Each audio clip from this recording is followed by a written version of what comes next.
Jelajahi cara baru mendapatkan informasi. Download Metro TV Extend sekarang. Kembali di Top News, pemirsa, sudah 3 pekan lamanya sejak Presiden Joko Widodo mengeluarkan instruksi Presiden terkait penanganan polusi udara yang melanda Jabodetabek. Namun setelah 3 pekan berlalu, apakah kondisinya sudah membaik? Berikut kita simak ulasan dari jurnalis Anggi Hasibuan dalam Metropedia. Apakah kondisinya sudah lebih baik?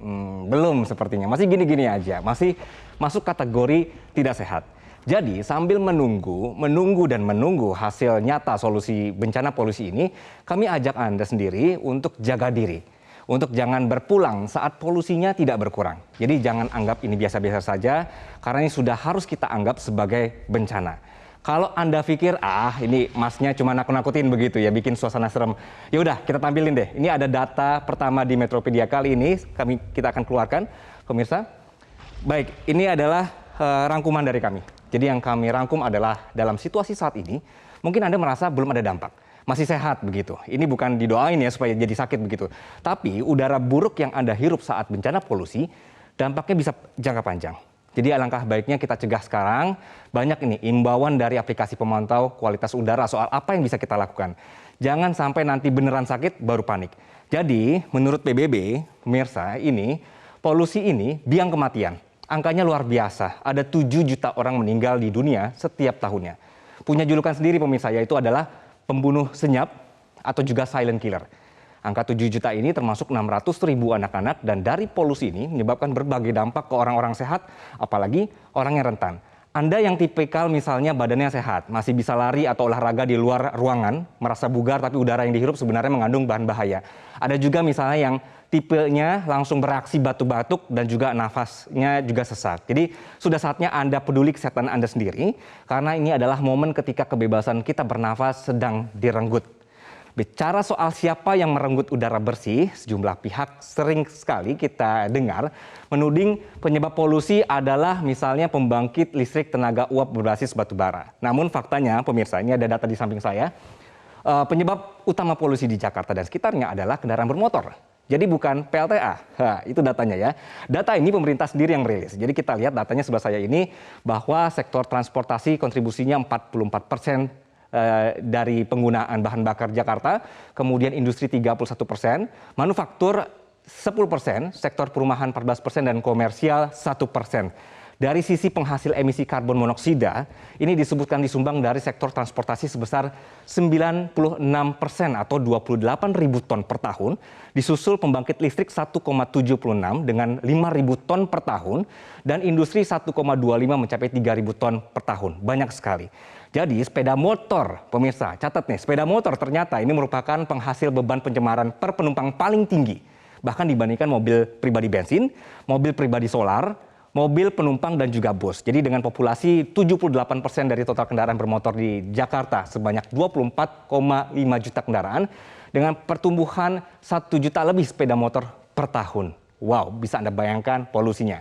Nah, sebagai informasi pemirsa, pembangkit listrik berbahan bakar fosil dan juga pabrik industri berbasis batu bara ini tidak hanya menghasilkan pencemaran sulfur dioksida, tapi juga partikulat matter, PM2,5, merkuri, nitrogen, dan juga nitrogen oksida yang berbahaya bagi manusia. Jadi walaupun bahan batu baranya misalnya mereka klaim cuma 4% aja misalnya, tapi emisi yang dihasilkan berupa sulfur dioksida sebesar, dengerin nih pemirsa, 64%. Jadi mereka ini berkolaborasi sangat baik membuat harmoni polusi. Gitu. Nah, untuk menghindari membuat emisi berlebih, saya lanjutkan Metropedia ini dengan memakai emisi yang sudah ada. Saya jadikan alat transportasi. Saya tunggu dulu. Oke, ini sudah datang. Saya geser dulu pemirsa. Ini agak susah ya, siaran di atas terobong sebenarnya. Oke. Baik, sambil kita lanjutkan pemirsa, bahwa saya kembali mau bahas kesehatan kita. Jadi singkatnya gini deh, kita nafas kan pakai paru-paru ya. Jadi kalau paru-paru kita dikit demi dikit dimasukkan polutan atau partikel berbahaya, kan jadi rusak. Jadi kalau paru-paru rusak, satu badan kena semua dong. Makanya polusi itu sangat bestie banget dengan kanker paru.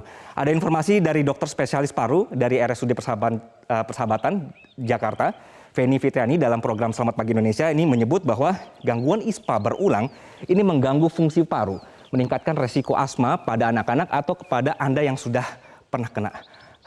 Agak ngos-ngosan pemirsa. Oke, kita lanjutkan ya. Sebentar saya naik dulu.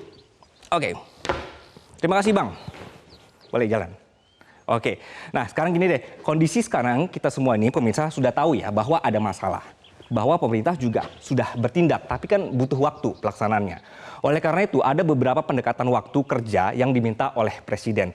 Kami akan gambarkan, ini salah satunya pemirsa. Jadi dalam jangka pendek, pemerintah atau perintah Presiden adalah untuk bencana polusi, minta rekayasa cuaca. Kemudian batasi emisi, kemudian memperbanyak ruang hijau dan mulai diatur hybrid working yang pekan ini Anda sudah mulai lihat diberlakukan lagi WFH 50%. Nah kemudian untuk jangka menengahnya Presiden minta kementerian dan lembaga terkait secara konsisten ini mendorong penerapan kebijakan mengurangi penggunaan kendaraan berbasis fosil dan pindah ke transportasi massal.